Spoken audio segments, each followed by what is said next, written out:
The ugly truth behind M48 Patton in Vietnam. When the United States deployed tanks to Vietnam, they were fighting in an environment completely opposite from what they were built for. The enemy didn't have almost any armor. There were no open fields and no tank battles like in World War II Europe.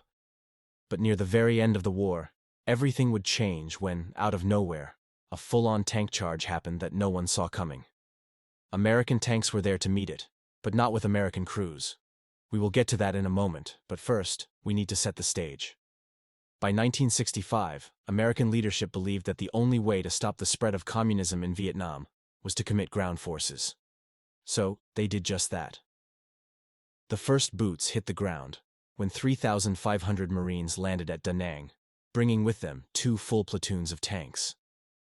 But the war they were preparing for was not the war they got. The entire U.S. military was still thinking in Cold War terms. For decades, they had trained to stop Soviet tank divisions on the wide-open plains of Europe, Soviet T-54s charging across fields, meeting U.S. armor head-on. Everything from weapons to tactics was built for that kind of war. Vietnam was not that war. Instead of open terrain, they found themselves in dense jungle, swamps, rice paddies, and narrow roads. Instead of massive tank clashes, they were hunting an enemy that didn't want to be found, much less fight conventionally. But commanders still believed that overwhelming firepower could force the enemy into a decisive engagement, so they sent in tanks. The main vehicle was the M48A3 Patton, the most modern American tank at the time. It had a 90mm gun, more than 100mm of frontal armor, and was excellent for traditional tank-on-tank engagements. The problem was, there weren't any. Alongside the Pattons came a variety of other armored vehicles. The M113 armored personnel carriers were used to move troops and support them with light fire. Some Pattons were modified into so-called Zippos, replacing the main gun with a flamethrower.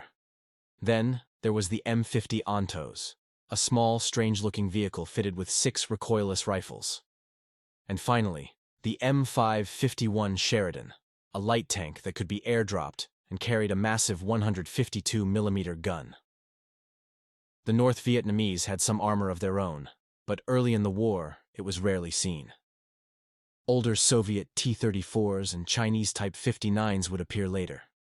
Interestingly, the Australians deployed their own British-made Centurion tanks to Vietnam. They used far fewer of them, but they were more cautious and selective in how they used them. In many battles, their tank crews would be far more effective than anyone expected. At first, American tanks were mostly used to guard bases and hold supply routes. But that would change with Operation Starlight. Intelligence reports suggested a major Viet Cong attack was coming, so the plan was to hit them first and break their positions before they could strike. Tanks were brought in to secure convoys delivering urgently needed supplies. But there was one critical mistake.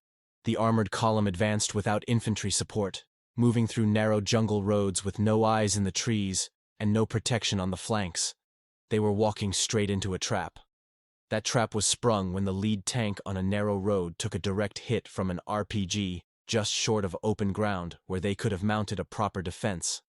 The knocked-out tank blocked the road and trapped the rest of the convoy inside the jungle. Then the real ambush began. The Viet Cong swarmed the column, and brutal close-range fighting broke out.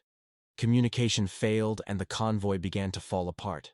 The last tank in the line managed to reverse out and go for help, while the only remaining operational tank kept firing, preventing the entire convoy from being wiped out.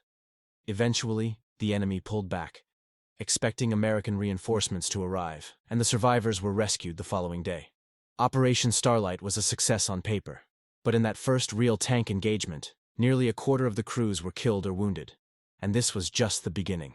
Over the next few years, American troop numbers surged, and hundreds of tanks were sent in. But it was already clear they were being used in the wrong kind of war. American commanders still believed the enemy would eventually stand and fight in a conventional battle. And when that happened, American tanks and firepower would win. Although something like that would eventually happen, it wasn't in a way anyone could imagine. For now, the jungle had other plans. The terrain neutralized every advantage armor was supposed to have. Tanks could only move on known roads and trails, which made them predictable and easy targets for mines, ambushes, and RPGs. Viet Cong fighters would get so close to American units that tanks couldn't use their long-range firepower, a tactic known as hugging the belt. The M48's big gun wasn't much help at such close range, where it couldn't even depress far enough to fire at enemies up close. So tank crews were forced to get creative. Gunners would ride exposed on top of the turret with a shotgun or grenade launcher, while the tank commander could also fire the main gun from his position. Beehive shells, firing thousands of steel darts, were ideal for close-range engagements. Crews joked they were scratching each other's backs, firing beehives into swarmed tanks to clear them off, which did actually happen in multiple engagements. But fighting wasn't just in the jungle. When the Tet Offensive erupted in 1968, tank crews found themselves in brutal urban combat. Cities like Hue turned into death traps for tanks, with RPGs launched from windows, alleys, and rooftops, exploiting every blind spot. Crews had barely any visibility, and to make everything even worse, commanders restricted their fire to avoid damaging historic buildings, worried about how it would look to the public back home. Tankers had to request permission to shoot each time, even if someone was pointing an RPG right at them. Frustrating is probably an understatement to describe their position.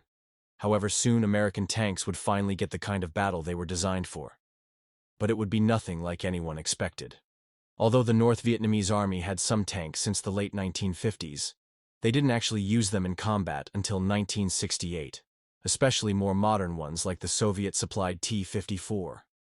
In March 1969, the first actual tank-on-tank battle of the Vietnam War broke out at the remote base Het, where 3 American M48s had been dug in on high ground. Using infrared night vision, they spotted the silhouettes of incoming PT-76 light amphibious tanks and prepared to fire. For once, the conditions finally favored American armor. 2 enemy tanks were destroyed in quick succession. A third got off a lucky shot, hitting an open hatch and killing 2 American crewmen. But the North Vietnamese tanks soon withdrew.